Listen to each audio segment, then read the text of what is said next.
We're now going to move on to our Dynasty Rookie Rankings, Volume 1. So we obviously like to talk a lot of fantasy basketball on this podcast, on this YouTube channel. This is the first look at this rookie class for the 2021 class. We're going to be doing our initial projections and breaking them up into tiers and where we think that they should go in a rookie draft. If you were drafting rookies only, this is the order at this stage that we think that they should go. So if your drafts are early, this is where they should go. Obviously, this is without looking at them in summer league or in preseason. So this list might change, but just based on their statistical profile, the opportunity they have in the team that they were drafted in, and whether or not we actually rate them as a long-term prospect to succeed. So we're going to start with the first tier, and it's pretty obvious. On a tier on his own, we've got Cade Cunningham.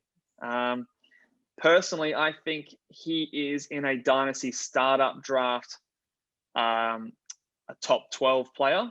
I think if you are drafting at pick 12 in a Dynasty league, he shouldn't go past you. I could even see him going earlier than this.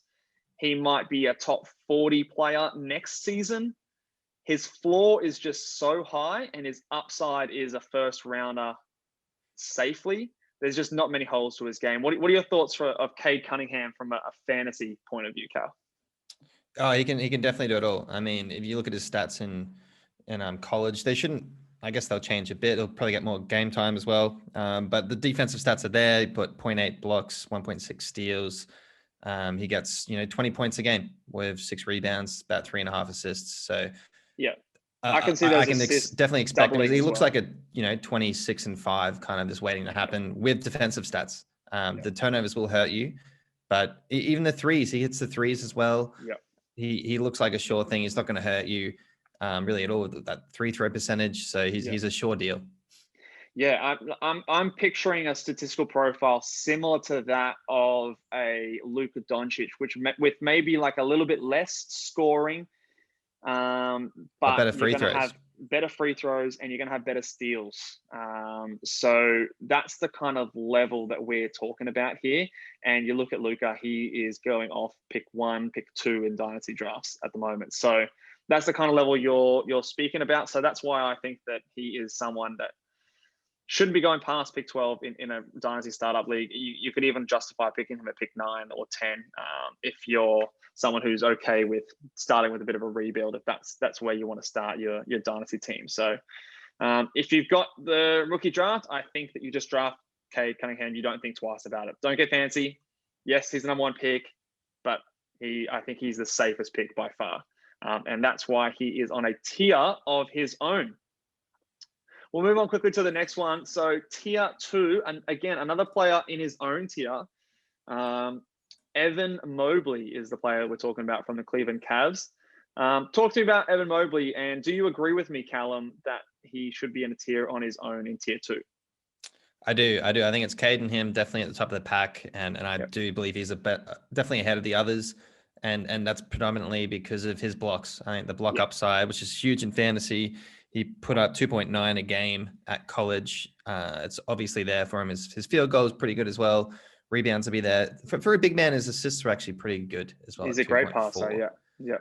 So there's no huge weakness. Even his steals, he got close to 1 a game. I think, once again, he's a sure thing. And those blocks definitely going to boost him up. He won't get the points like Cade will, but arguably you could even put him in the same tier as Cade just because of the block potential. I was close to. He's definitely closer to tier 1 than tier 3. I think that these two guys are ultimately the players that could potentially be potential number 1 fantasy players in the league. I just think that his floor is a lot lower than Cade's. So that's why I sort of separated them into 2 different tiers. Cade's obviously a bit of a safer pick, but Evan Mobley, if things all go right, you've got an Anthony Davis, you've got a Karl Anthony Towns, you've got a Joel Embiid, those elite big guys that are in the top 10 perennially every year, that don't hurt your percentages, that give you those blocks. And that the thing that I'd be interested to see if Evan Mobley can give us that good free throw percentage as well as those blocks like Anthony Davis does. His free throw percentage in college was just under 70%. But I have a bit of confidence that I can see that getting up closer to 75 to 80% sort of marker, which is something that's definitely recoverable. I don't think he's going to be a punt free throw percentage sort of player in fantasy. Personally, do you sort of see that happening as well? He actually attempted about 6 a game in college, which is a surprise. I feel like that will go down a bit just in attempts, which makes it more manageable. Yeah. But if he does maintain, let's say he averages over 6 a game, that will hurt you. So It will hurt you if it stays at that level. I have a little bit of faith that it will improve though. I think his offense and shot will come along, but that is obviously me projecting that. We'll see if that does come to fruition. All right, so those two are pretty clear and obvious ones to me in terms of fantasy. I'm very confident having those in their own tiers. So let's get on to the next tier, tier 3. And this is where we start to have a few more players closer together, in my opinion. I've got at 3, Jalen Green. At 4, bit of a riser from the actual draft, Alperen Sengun, your boy Cal. And at 5, I've got Jalen Suggs. So I've got the 2 Jalens and Alperen Sengun wedged in the middle here. Do you agree with my order of Jalen Green 3, Sengun 4, and Suggs 5? I do. I think that's the right. I totally agree. I'm on board with this. Interesting. So in our Dynasty draft coming up, I know that you have pick 4. So let's assume that Green, Mobley, and Cunningham are off the board. Are you taking Sengun over Suggs at this stage? I will be. I think I will. Wow. It's just he's playing for Houston. He's going to get fantasy stats. We saw what Kelly Olynyk could do. I am convinced that Sengun is a better player than Olynyk right now. And Olynyk was putting up top first round value in fantasy world for about a month or so when he got traded there. So I think that's great signs. The one thing about Suggsy is the steals, which could be huge for him. I mean, if he gets over 2 a game, that is a huge booster with the assist as well. So it really could go either way, but I just think the opportunity, especially with Houston, will really boost Sengun's value, especially for this first season. I will say it's a bit more of a risk though. I think Suggs is obviously more of a sure thing. You asked me that I said a little bit more of Sengun, let's say in I don't know, 3 or 4 years, he could do a bit of a Hazonia and be out of the league. I don't think he will. No, I don't think so either. The risk is more higher. Yeah. I agree with that. That was what I was going to mention. I think if you are someone who is a bit more risk averse, then I would recommend a player like Jalen Suggs as someone who you might be more comfortable taking over a Sengun. But the upside for Sengun is literally the same upside as those players in the first 2 tiers. If I just read out his per 36 minutes playing over internationally, 24 points, 11 rebounds, 3.5 assists, 2 blocks, and 1.7 steals on 64% shooting from the field and 80% from the free throw line. Like that is MVP.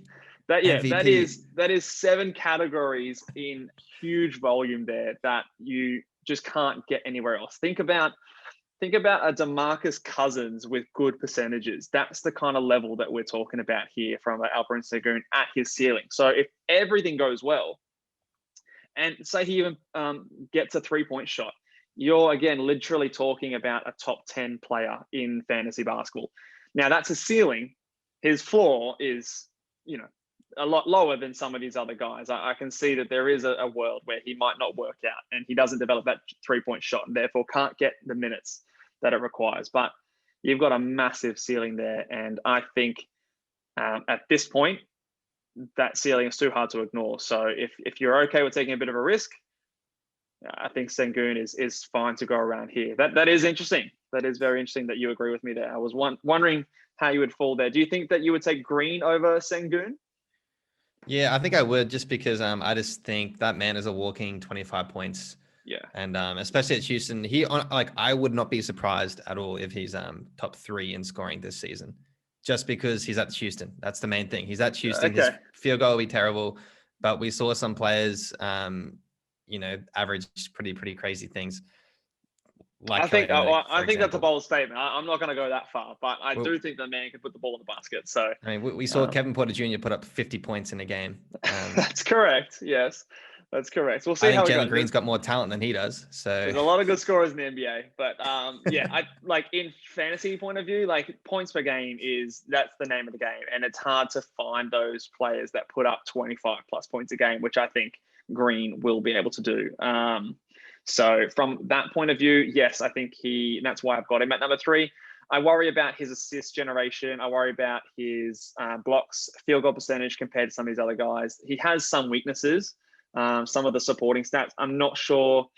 Per 36, he was getting 1.7 steals, so that is encouraging. Sometimes those scoring first point guards don't get the steals, so that does give me a bit of hope. But I don't necessarily see a top 10 sort of upside here. I sort of see him more as like a top 25-ish kind of player, like sort of like the mold of like a Devin Booker or a Bradley Beal, but maybe with a bit less assists, sort of thing. Would you think that's about a fair assessment for his upside? I can see it being a Bradley Beal in a couple years to come. I think. Yeah. I'd say Bradley Beal is probably the best outcome comparison for me now. Yeah. I think this could get up there at that sort of 5-6 per game sort of mark, but I wouldn't be counting on it personally. I think it's probably more of like that 3-4 sort of level. All right, let's move on to tier. Where are we up to? Tier 4 now. Okay, this is where we start. I think there's a fair gap between tier 4 and tier 3. I am excited about a few of these players, so I'm still quite confident in a lot of these players working out. So at number 6, I've got Scotty Barnes for Toronto Raptors. At 7, Josh Giddey, the Aussie, at OKC. And at 8, I've got Moses Moody for the Warriors. What jumps out at you from this tier here, Cal, mostly? I think what yells me is they all do have some kind of flaw which can limit their fantasy, and that's why it could go either way. I like Scotty Barnes is my guy in terms of what I believe in him a bit more than the others, but he doesn't have a 3-point shot at all right now, so you can kind of watch that fantasy. That's one of 9 categories you're scratching in a play, which can hurt you. Maybe in a few years he'll develop it, but at this point his shot isn't great. But I can see the defensive stats being huge for him. I can totally see him being at least 1.5 steals, over a block a game, and then like getting the assists as well. He could do a bit of a Nick Batum back in his glory fantasy days, but without the 3-pointer. Yeah.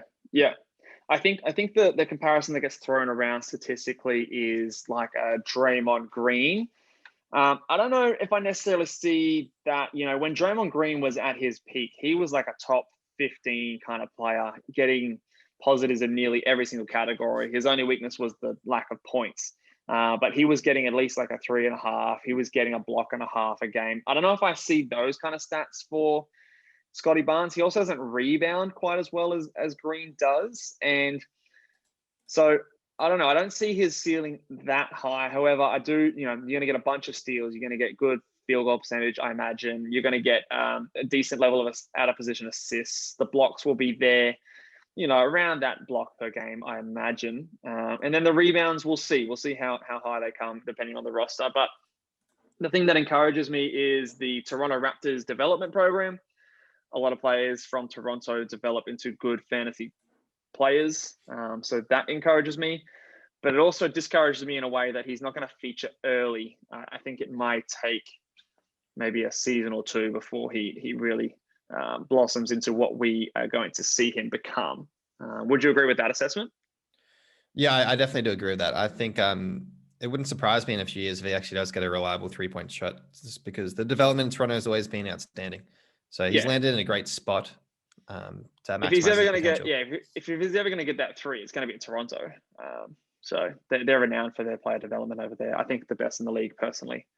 I'll throw it over to Josh Giddey. I think he gets here, obviously, triple-double sort of numbers, big rebounds, big assists. Lacks a little bit in the scoring. The steal numbers might be a little bit of an issue, although I think he probably can get over a steal a game, which is serviceable. Whether or not he develops that 3-point shot is a big thing as well. But I just think the value in those assists, which are, one of the hardest categories to sort of get in large numbers like this, I think that is enough for me to to put him up here. And the fact that he's a young player, still under 19 years of age, I think it's enough. And the fact he's on OKC, he's got opportunity. He's going to get the minutes fed to him early and often. So do you think that Giddey belongs in this sort of list at this point? I'm not too sure, just because with the team OKC, I know they're kind of going full tankathon, but they do still have Kemba there, who they're obviously going to try and trade. And he still is pretty raw. Like, there's a lot of things Giddey needs to work on really to reach his potential. As we know, he doesn't really shoot the three much, and his defensive stats are pretty average in terms of what you want for fantasy. So those three can hurt you. And I mean, his free throw, he's shot 69% in Australia. I'd like to think he'd be able to hit in the 70s, which I think he'll develop on. But nothing, it's really just his assists, and I guess rebounds are above average. The only things that really are going to benefit your team at this point in time, based on his Australia stats. But he was running the point guard full on there. And then now with Kemba and with Shea, that value with the assist will drop. So I just wouldn't expect anything huge this next season. But he will show some flashes. That's a good point. I will be interested to see how they run the offense, whether it's through Shea or whether it's through Giddey. Obviously, you've got Trey Mann there as well. And Poku, Point Poku. Yeah, Point Poku, yes. A lot of ball handlers on that team. So that's a fair point. Maybe the usage is not quite as high and the assists are not there as a result. So obviously, I do see a little bit of downside there. But I think at this point, if you're after, especially if you're after assists in your team, then that is someone you can go for. The last player, Moses Moody. Speaking of assists, Moses Moody is not going to give that to you. Obviously, with all these players, apart from the top five, you've got glaring weaknesses, really. Scotty Barnes won't give you the scoring or the threes. Giddey's not going to give you much scoring, or the percentage is a bit iffy. And Moody, you're not going to get any assists really at all from him. Although playing the Golden State Warriors system, they do move the ball around a fair bit. So we'll see. But I like his all-around game. I think he's a terrific player. I think he's going to get the minutes. Maybe the scoring might not be there on this team when they're trying to compete for a championship, but down the line especially, I can see him being a 20 points per game plus scorer. He's going to get you the steals. He averaged 0.7 blocks as a shooting guard. That's really good. Free throw rate is incredibly high. Gets to the line a lot. So that's positive. Shoots at a high clip. Good threes. Solid rebounder for his position. So good around across the board stats. Doesn't really hurt you in any one area. Just got to make sure that you look after those assists. But he's not on your team to get assists there. What are your thoughts on Moody? I think he looks like a safe pick. He's not going to really, as you said, he's not going to hurt you. He's got a great floor. He'll get the threes. We'll get pretty good points. I think his best asset will be the free throws. But right now, Golden State with that roster, obviously it won't be maximized. Give him a few years. And the one asterisk with him, though, as we touched on kind of before, is anyone in Golden State that isn't called Steph Curry, Klay Thompson, and Draymond could be traded. So that is something to keep in the back of your mind. That's true. Yeah, that's a fair point. The situation may change, particularly if a better offer comes along. But I'm a huge believer in Moses Moody's ability. So to me, I think his talent will win out regardless of where he's at. And if someone's trading for him, they're obviously looking to rebuild a little bit, so that I might even improve his usage depending on where he goes. So I wouldn't be too scared by that. I'm a big believer in his long-term talent anyway. Let's start to go through these a little quicker now, Cal. We'll go on to tier 5. I've got 5 players in this tier. I've got Franz Wagner in Orlando, Jonathan Kuminga, another Golden State Warrior player, Trey Mann from Oklahoma City, my boy Kai Jones in Charlotte, and Jalen Johnson in Atlanta. So we've got a bit of a mix here. I will start to say that the guy at the top of the list, Franz Wagner, is there because of his floor. He's probably the closest to the next tier. However, I just don't think the ceiling is super high, although he does have a lot of multi-category pluses. You mentioned a name before that I think fits this guy perfectly in Nick Batum. I think he's got that Nick Batum-ish kind of game where he gives you a steal, a block, a three. He gives you some assists. He gives you some rebounds. Not going to score a bunch, but solid percentages, just across the board stats. For me, it's the talent and how he's going to fit on this Orlando Magic squad. But I think he's a pretty safe player to pick around that sort of 8-9 sort of spot. What are your thoughts on Franz? I think the one main thing that would yell at me would be minutes played. That Magic Yep. roster does not have really anything going on for them aside from these two great prospects in Yep. Wagner and Suggs, who they picked up. So that's what I'd be banking on. I Yeah. think, and as you said, steals would be his main thing, but you get him just for the minutes, and he will put up stats purely based on that reason. Yeah, average over a block a game in college for a 6'8" wing. That's really good. 3.5 assists is a good passer, a good ball mover. So, yeah, will fit any team, I think. So he was really close to making the tier above, and that might change. I just wanted to see him in summer league. I think in terms of how I view him as a player, he was a tier below those other players. I want to talk to you about two players from this list. I want to talk to you about Trey Mann. Now, Trey Mann is a player that I'm really high on. I actually think he's a really good player. I think he's getting underrated in a lot of circles. I think the fact for him to create his own shot is one of the best in this class. I think the fact that he's on Oklahoma City, he's going to have a very green light from the start, and that's going to maximize his value. He might come off the bench depending if Kemba's there or not. It'll be interesting to see how he works with Giddy and Shea, but I think he's going to get the minutes in at least the high 20s sort of area, and he's going to get you know decent assists. Steals are okay, good rebounds for the point guard position, and obviously the points and threes are going to be there. Percentages will be very solid as well. So, what are your thoughts on Trey Mann? I want to get Kemba off this team because I actually love the potential of those three together with Giddy. Fantasy wise, I think he probably you have kind of brought me round to him. I wasn't super high on Trey Mann. I saw a bit more of his tapes, and I do actually really quite like him now. He reminds me a lot of Shea, and that's who he's ended up landing with. And I do think they would really help each other out. And Shea's been awesome in fantasy last season. So I think he will be pretty reasonable field goal in terms of a scorer. Like it should be pretty effective. Free throws will be really good. He'll put up like a 25 and 5, I think, if he is given proper minutes. Yeah. And even his steals would be over a steal. He'll contribute. He'll be a good player. Yeah, I think that's not out of the realm of possibility. I think that's his upside, but I like his floor. I think on this team, he's got a clear role defined for him. He's going to score buckets.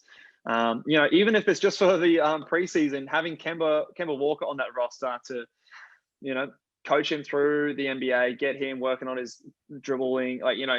His one of his comps that I had for him was Kemba Walker. And one of your comps is Shea Gilgeous-Alexander. So he's got a lot of good mentors based on his body type and his ability. So, I think he can do big things on this roster. And I am a big believer in Trey Mann. He's the pick that they kept out of him and Sengun. So obviously they think highly of him too. So I do like me some Trey Mann. Let's talk about Kai Jones. Now, this is a player that I probably haven't brought you around as much on.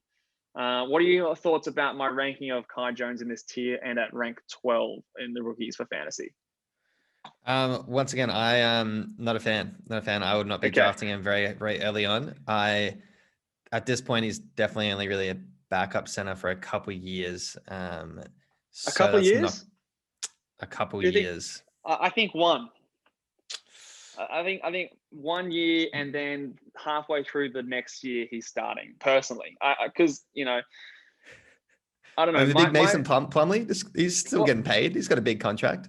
Oh, he's got an all right contract, but look at a player like Isaiah Stewart on the Detroit Pistons. It took him 3/4 of the season to overtake Plumlee. I know the Pistons are probably more in a rebuild than the Hornets are, which is why I've given him an extra season. But I don't know. I just think that Plumlee he's not the answer at center. And I just think that Kai Jones has fallen to the perfect team for him to maximize his value when you're playing alongside LaMelo Ball. And he's led in a great position. I just think you have to be patient with him. You have to be being very patient. Yeah, and I think at this point in the draft, there is a point of patience that is required for most of these players. But his fantasy translation come across pretty good. You're getting the 1.5 blocks, you're getting the 1.5 steals, you're getting good rebounds, you're getting, maybe not massive points, but 15 points a game. You're sort of getting decent percentages. You might even get a 3 or a 3.5 per game. So you're getting that 1.5 steals, blocks, and threes potential. So if he gets the minutes, the upside is high. The floor, like you said, is probably also quite low. So it is a bit more of a risk play compared to some of these other guys in this tier here. I've also thrown in Kuminga and Johnson. Obviously, more upside sort of plays. The per minute stats are very tantalizing. The talent and also minutes projection for both of them is questionable for similar reasons in terms of the teams competing for championships. So again, players that you're going to have to be patient on. But if they do find themselves getting minutes, the fantasy upside is massive, especially for someone like Jalen Johnson, who's got that kind of Sengun almost level upside. But I don't see the pathway to minutes like I do a Sengun for him. Any thoughts on those two players? Look, I'll throw my eyes to Book Night. That's what I'm looking at. I want to know why you've ranked him in your next tier, because okay. I think he should be on the same, especially as Trey Mann, surely. Yeah. Okay. Let's head over to the next tier then, and it is tier 6. And the first name you'll see there is James Bouknight at 14.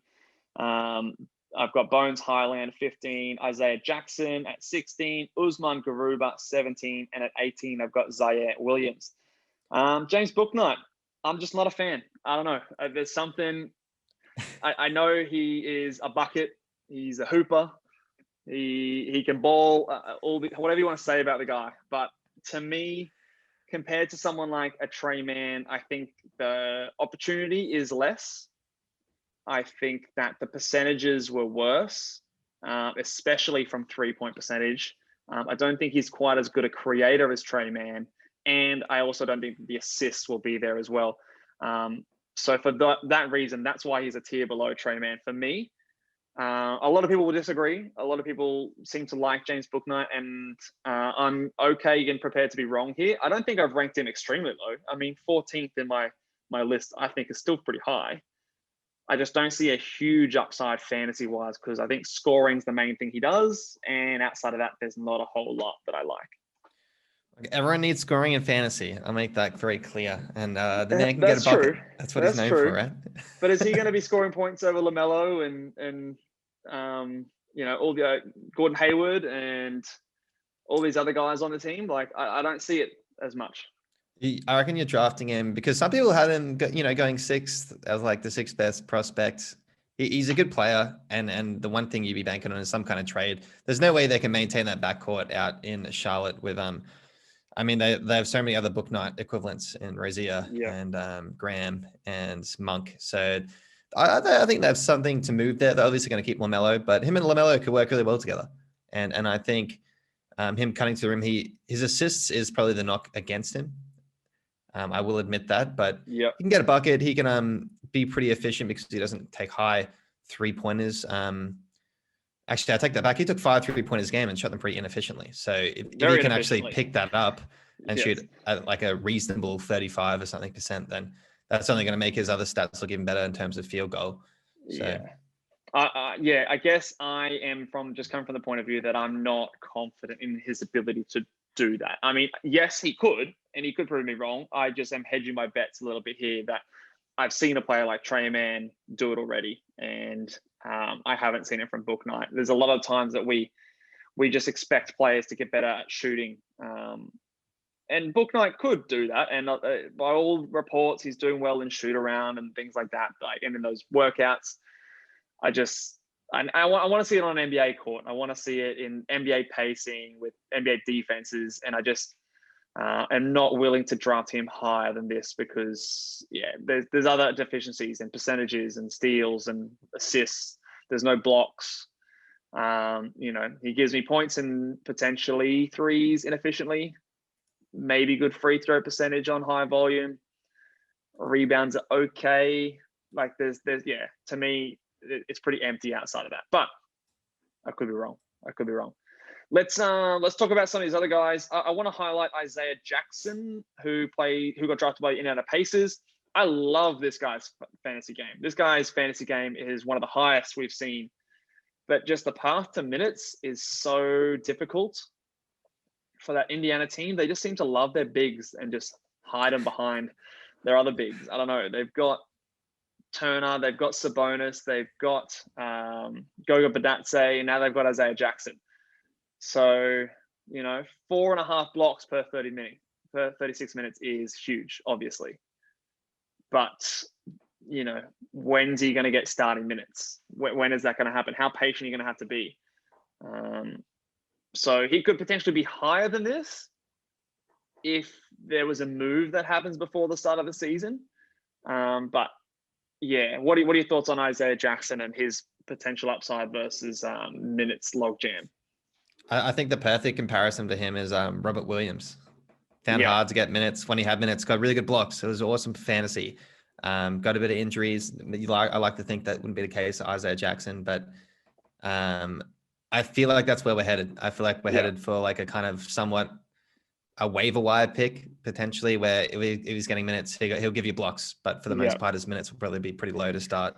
Yeah, look, and those kind of players, like it looks like, you know, for example, Robert Williams, he's going to be, in my opinion, a bit of a breakout candidate this coming season with a few trades that have happened in Boston. But it took a long time. Like it took many seasons for that to happen. I think maybe 3 or 4 seasons before we saw that. So again, it's a player you're going to have to be patient on, but the upside is undeniably there if your dynasty team kind of fits that timeline, and you are looking for someone who can give you those blocks, rebounds, field goal percentage, all those big man goodies. Let's touch on one more player. I guess the other player I did want to touch on is Bones Highland. Some people might think that this is high for him. I just really like him and the fit here on the Denver Nuggets. Obviously, you've got Jamal Murray and his injury at the moment. Will Barton is a free agent, so he might not be coming back. So there is a spot there for him with a few of their guards injured / gone. And I like his ability a little bit more, you know, in the Trey Man kind of mold, but with maybe a little bit less opportunity, but more sort of steal upside. And I do like him as a player. I ranked him higher than where he got drafted. So what are your thoughts on Bonesy? Yeah, I like Bonesy. He got really good steals, great steals. Yeah. Shot the ball pretty well from 3. And I feel like that's probably what you're after there. He got about 3 a game in terms of 3-pointers made, and then almost 2 a game. So his per 36 minutes are pretty damn good. So if you can maintain that 3 and D, I think he's a pretty good late kind of pick. I'm not screaming for him. The one guy I kind of wish Denver did draft was the guy drafted just before him in Cameron Thomas. Because he put up about 24 points a game. He's a scorer. Denver with Jamal out, I think they just need a guy who can actually score instead of someone who, you know, because they got Jokic. They got Jokic there. They need someone who's a bit more of a scoring minded, like Jamal Murray is. Jamal Murray is a scoring point guard. But they just missed out. I thought I would try and throw that in to give him a bit of praise. But he has landed at the Clippers. So I'm not too sure how that's going to work out for Cameron Thomas. I think it was actually the Nets after a trade, but that's right. So which is a similar scenario. Yeah, that's why he features a bit further down on my board. But no, I mean, I think Bones Highland, 22 points per 36 minutes. He is an excellent shooter, has very deep range from 3. So I really like his fit, and I think it was a good selection there. You know, I might have had like a Jaden Springer higher, but I think he was around the mix personally. Do you want to quickly touch on your boy Usman Garuba and what are your thoughts with him? Obviously, for him, I love his game. I just don't necessarily see as much fantasy upside in terms of stats, but he's more of an impact kind of player, less so a stats generator. Is that fair to say? I think he can be the block guy. Like he's got a long reach, good to help defender. I think that will be his if he's gonna be big in fantasy, that's what he's gonna have to go into. I can honestly see like ceiling. I can see him put up 2 blocks a game as a starting center because he's a great help defender, move his feet, and he's got such a big wingspan. Even though, he's 6'8", but we've seen people like Draymond, you know, average pretty good defensive stuff, and I think this is what Gruber does. His intelligence is great. He'll be setting good screens. Even his passing. His passing is solid. Yeah, he's a solid passer. So I can see him being, in terms of fantasy, as a starting point guard, like a 12, 9, 3 assists with good blocks and reasonable steals. So that's a contributor to it. Yeah. I'm also very confident that he's going to get minutes. Like he's going to be good enough to play large minutes in the NBA. So I'm confident from that point of view. I don't think his numbers are going to jump off the page, but like I also weirdly think that he's going to rank pretty good in terms of fantasy, in terms of the fact that he's going to be low turnovers, if that, you know, tickles your fancy. He's going to have good percentages. He's going to be efficient. He's going to get probably solid rebound numbers. a steal, a block, maybe a 3 a game. Just all those goodies, like all those little things that add up to good fantasy, but not one thing that really is his calling card. Personally, I definitely would go under on the 2 blocks a game, but I think he could be more like that 1 to 1.5 blocks per game, which is still, good value, especially if you combine all those other things. So whilst the numbers don't jump off the page immediately, there is a little bit there to like, and he's got a high floor, I think, as well, compared to some of these other, like a player like Isaiah Jackson, who's a bit more of a risk, if that's what you're after. All right, we might just touch on a couple of guys on this next tier 7. I've got my boy Jaden Springer at 19, Jared Baylor, at 20, Keon Johnson at 21. At 22, I've got Miles Deuce McBride. 23, Josh Christopher. 24, Davion Mitchell. 25, Chris Duarte. I'll throw it over to you, Cal. Who's someone that jumps out of you in this tier? I guess. Did you mention Corey Kispert, or was he in your previous tier? Sorry, he's coming up later. He's coming up later. I'd probably put him above Duarte, because I was going to touch on Duarte, but I think Kispert, I'm going to throw in this tier myself. I'm going to jump him up there. He's at Washington, high octane offense. He put up like 20 points a game in I understand he's an older player, but he put up 20 points a game in college. Great 3-point shooting, really good field goal. Yeah, field goal was solid. I think he will get minutes on this Washington team. I can see that. I mean, it's hard to know. I mean, Washington, obviously, they're going to look a bit different than they did last year with no Westbrook there. I just don't know if I see much else besides, points, threes, and solid field goal percentage. If that's what you're after, then that's what you'll get, which can be useful in some instances. I think most of these other guys on this tier that I've got have higher upside than him, just in terms of statistical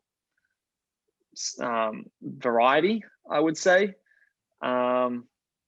Chris Duarte, yes, he barely made this tier just because his translation is a bit better. He gets the steals a little bit more so. 2 steals a game per 36 minutes is pretty good. A bit better in terms of passing slightly. But yeah, it really was those steals and slightly higher blocks as well that pushed him into this tier above him. But again, he's 24 years old. What's the upside there? So I would be more encouraged to move Duarte down than Kispert up into this tier personally, if I was to make a change and bring those 2 closer together. What are your thoughts on number one for this tier? My guy Jaden Springer is my number 1 here. It's going to be tough early on in Philadelphia. Obviously, he's in a situation that they're in a win now mode, but we don't know what's going to happen with Ben Simmons. We don't know who or what they're going to get back. Whether or not they're going to get more point guards or shooting guards. I think he's flexible to play either guard position. He's going to generate good steals. He's got passing upside, good field goal percentage for the guard position. And I just really rate his talent. So I think long-term, he's going to win out. But there is obviously a bit of patience that's going to be required. I do also love Deuce McBride from the New York Knicks as a 2nd-round pick, who some people might be sleeping on, because I think his statistical translation will be really strong.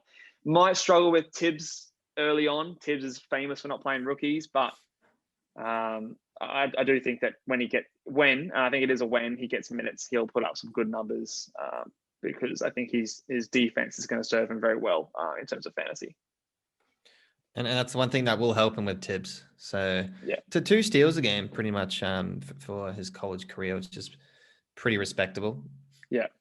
2 steals per 36 minutes. He's getting the 5 assists. He's, solid with the points. He needs to develop that 3-point shot a little bit more, but I think he can. And I think he is someone who could be a solid potential starter on an NBA team. I will throw out there, many people might think that Davion Mitchell is way too low. Again, if you go back and listen to our Biggest Loser podcast or video, you'll hear a lot of my thoughts there, but I don't see it on this team especially. He'd be higher if he was on a team like, I don't know, the Oklahoma City Thunder or something like that. But on this team, when you've got De'Aaron Fox and Tyrese Halliburton there, he's behind both those guys for me. Yes, he gets the good steal numbers, he gets some assists, and he's at least efficient, but he's got free throw issues, low scoring, low rebounds, low blocks.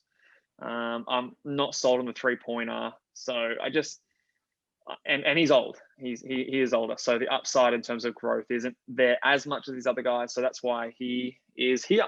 But, if he does get minutes, maybe one of those other guys gets moved, but I'm not going to predict that to happen. So what are your thoughts on Mitchell being at 24? I think this is where he slots in. I agree just right now because he's not a starting role. I think if he gets the starting role, it's there. But because he's got the older age, I think at this point he could be a bit more of a specialist just with Sacramento. He'll come on and be that perimeter defender because I don't trust the 3-point guards lineup. If there is a trade, I think his ceiling's a bit higher. Yeah. So I guess it's a bit of a gamble pick. Yeah. So he's lost some value, definitely getting picked by Sacramento.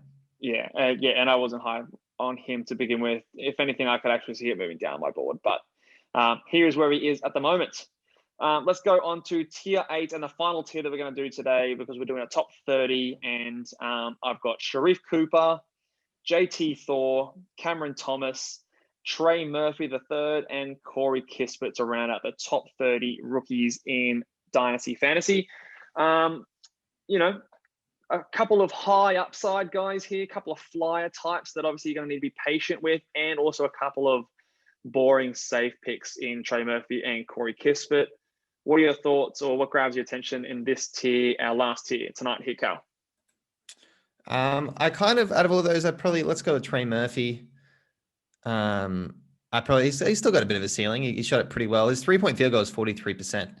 Massive. He's a bit of a specialist, obviously, but if you can get some kind of 3-and-D, like he's got the kind of wingspan and height to do it.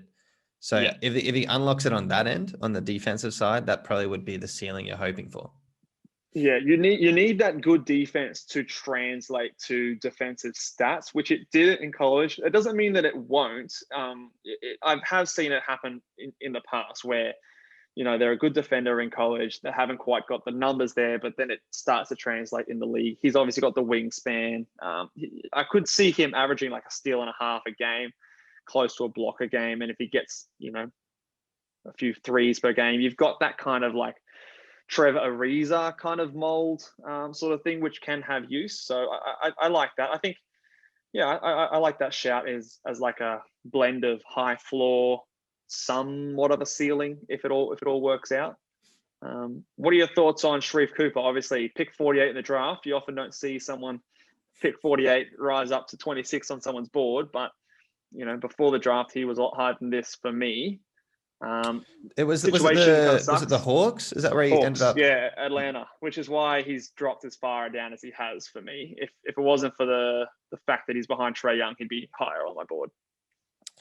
Yeah, I think some of the GMs on draft day were a bit worried about him, just because it's just the shot, and the field goal does hurt. If he gets a role, if there's an injury to Trae, definitely pick him up on the waiver wire, see what happens. Yeah. Because he's a great passer and he can blow by anyone. He reminds me a lot of Ty Lawson, but his shot selections are so bad. I don't know if it can improve over the next few years, and that's why people didn't draft him very high. I mean, maybe there's something to it. Maybe the GMs are right, and a lot of the draft personalities and myself out there are wrong on Trae Young. But I just think in fantasy, the assists are king. He scored over 20 points a game in college. He played with a high usage rate. The free throw percentage was good, which gives me some optimism for his shooting ability. He's just a good statistical player. So if he gets minutes, he's going to put up stats, and that's what we want in fantasy. So this punt field goal, and he's a number one pick, right? Well, nearly, but it will require either an injury to Trae or a trade from either himself or Trae Young, which doesn't seem like it's happening within the first few years. So again, it's going to be a patient one, and probably more for your deeper dynasty formats personally. But he is definitely someone that I'm going to be having on my watch list and keeping an eye on for all leagues in case there is an injury or a deal that happens. That might do it for us today, Cal. And any other final thoughts on this rookie class? Anyone who pops out that you think that I've omitted or slighted in this rookie rankings? No, not really. I will maybe a little last shout out to JT Thor. I like his ceiling on the defensive end. If he can get the blocks, it's him or Kai. I believe Are they the same team? They're both at They're both at Charlotte, Charlotte. so So they're battling it out. flip a coin, right? It could go either way. I know you're higher on Kai, but I kind of like JT. So Yep. I like we'll see how that JT goes. too. I do like JT, and I like the fact that Charlotte got the both because hedge your bets, one of them's going to work out. So maybe if you're in a deeper dynasty league and you grab Kai, and then you've got another pick later, I don't know, you could get JT Thor, and just one of them hopefully One of works them out. should work out. And you get your threes and blocks kind of guy there. So something that maybe you can handcuff them together. But no, his upside fantasy wise is high. Similar to Kai's, I'm just less sold on his ability to actually make it happen.